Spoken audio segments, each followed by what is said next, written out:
Milos won 44-48 service points in the match. He finishes the tournament holding serve 41 of 42 games, and over the 8 matches over the last 2 years, he's held serve 83 of 85 games. All right, questions for the champ. Also the first 2-time winner on the ATP World Tour this year. You probably can't serve much better than that, can you? I don't think so. I hope so.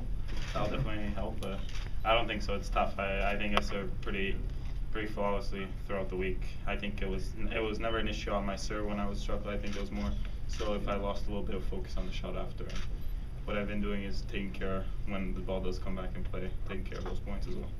What are your emotions? It seemed even before this tournament started, it was very important for you to come in here and defend this title because it was the first time for you. And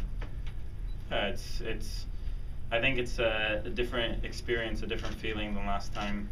I think last year I was a lot more unaware of what was really going on. This year I have a lot higher expectations, and really I know how to prepare, I know how to deal with the things, and I feel like I'm a much better tennis player than I was last year. I feel last year I was sort of playing probably higher than my potential. I felt like I was just playing really well. This year I feel like I've come in here a much better player and I'm playing well. So I think that's helping me. You talked yesterday about Pete and the importance of second serve, and you won 17 of 18 on second serve points today. Pretty satisfactory. Yeah, no, for sure. It was really good. I think both first and second, I served a pretty good percentage considering for the fact that I go pretty much for the lines, close to the lines. So everything just really was in place, even the second serves. I think I was hitting the second serves well, but I also think I was playing well from the baseline, the shots after, and just constructing well. Milos, what do you think you've improved the most since last year? I think my tennis sense, I felt last year a lot of the time I would just go through the match hitting the ball, and if I'm hitting well, I'm winning. Whereas this year I feel like I'm coming out here. I know what to do on each point. I have an understanding of my game better, of my opponent's games better, and what I need to do, when I need to do it, when I need to go for a bit more, when I need to back up a bit more, just make them play. I think I'm a better player technically this year. I think I'm mentally a better player, but I think I'm a better tennis player. Just having an understanding for the game. Is that your coach a lot speaking to you, saying you need to pay attention really what's going on in matches, or maybe watching video, or you think it's just experience? No, I think it's experience is a big part of it, my coach as well, but I also think improving a lot of things so that I can do all those different things that I need to do helps. So everything I think has taken its part and helped me in general becoming a better tennis player. What does it mean to you to be a 2-time winner of this tournament? It means a lot. It's first of all, it's great to win it the first time, but really coming back to be able to defend it means so much as well.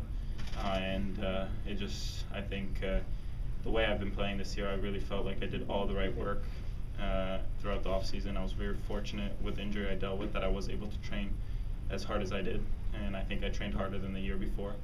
So that's a great feeling, and really this just puts, I think, for myself, it puts the whole injury thing behind, but also for a lot of other people. I've come back and I'm playing better tennis than ever before, and I think it's just a great feeling to have that.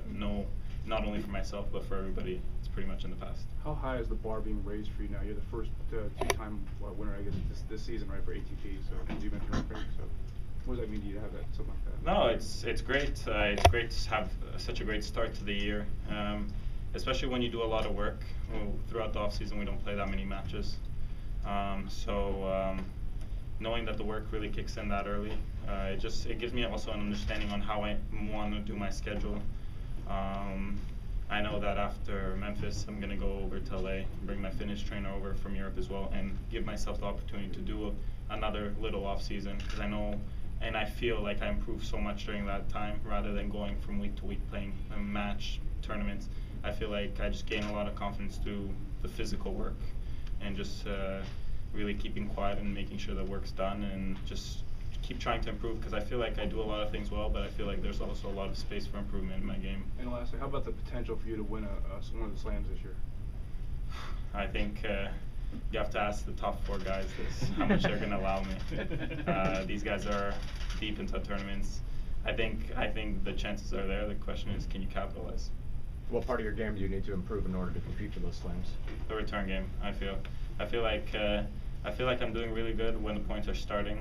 I'm doing a lot better than I used to before.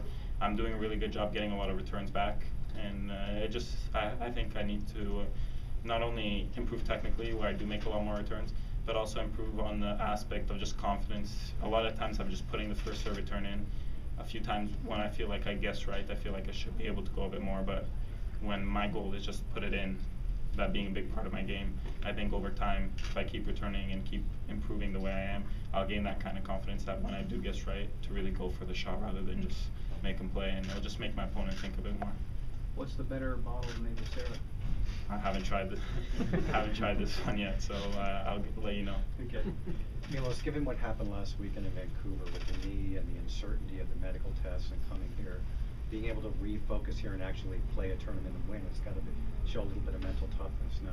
Yeah, it's first of all just being able to come here and get the good news. I think it was a big sigh of relief. I was told I would be playing out for a month without even the injury getting worse. So just having that is a relief, and then also I felt like in Davis Cup I played really well the first singles match, and I was really happy with that.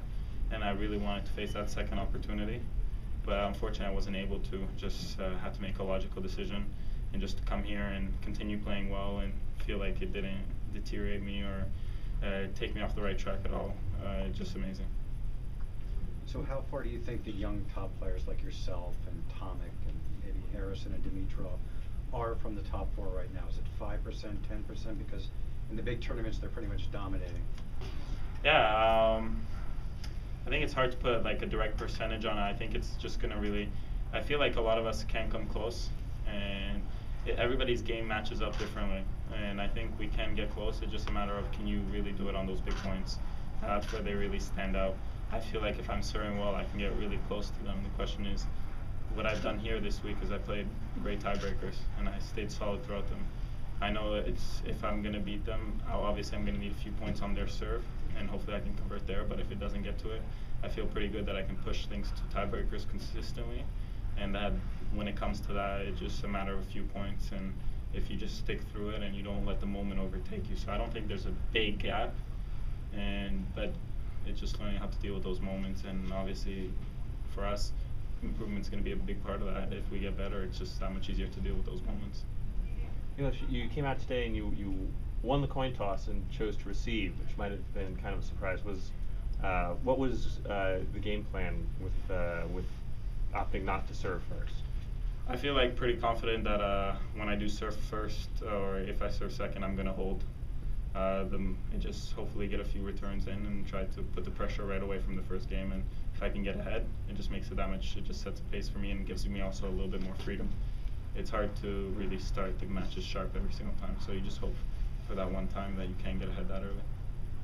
Milos, just looking ahead, I know you're playing Memphis indoors where it's thin air, sort of like your big aces, but you got Indian Wells, Miami coming up after that, and all the top guys are going to be there, and the field's deeper. So I would think maybe you want to make somewhat of a push there. Yeah, no, I think Indian Wells, I played really well last year. It was good, and I think I'm gonna have more of an understanding of that, and I think my ranking will be able to hold me up to get me a seeding, and it just lets you sink in your teeth into the event. So that'll be a good thing. But then also, I felt the big thing that I'm doing well and that I know of this year is going into Miami as well. I'm gonna take those 10 days before Indian Wells to be able to train really hard, and last year I felt going into Miami, just from all the travel and all the back-to-back things I did, I just felt really burnt. I know that I'll be able to go into Miami doing fitness during Indian Wells and just really into good shape and just giving myself the best chance I can to really make a push and hopefully be there on the finals weekend. With the injury scares you've had over the last year, has that really reinforced to you the importance of scheduling and how many matches you should be playing throughout a year? Yeah, well, the matches you can't really control, but I think the scheduling, I think for me it really comes down to trying not to do more than really 3 weeks in a row. I feel like I'm really sharp the first week, like I was, let's say for now the example would be last week in Davis Cup. I'm really good the second week, and the third week I feel like I could play really well. And then I think it just gets a little bit on me, not only on me mentally, but also on my body. So I think I try to stick in a rule of 3. and just stick with that, and then sometimes take only 1 week in between and before I go out, and sometimes take a bit more weeks in between so I can work on things. Milos, we've seen Andy Roddick carry the flag here for a while in the United States. You've seen Andy Murray be the focus over in England. You've kind of had to carry the Canadian banner for a while. What's that pressure like for you? Is it something you welcome, or is it? No, it's. extra I think pressure it on comes. you? I think it's pretty easy to deal with. It's what you make of it. For me, I feel like pretty much everything I'm doing is helping the sport. So that's definitely a relief.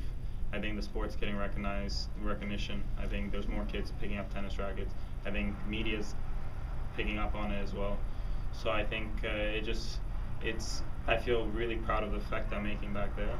And then at the other time, I know when it comes to pressure, what I expect for myself at tournaments, I know I'm always going to expect more for myself than anybody else. And I'll say it like I do pretty much every time when it comes up, this question is from the day I started playing tennis to the day I stopped, I'll play tennis for myself and nobody else.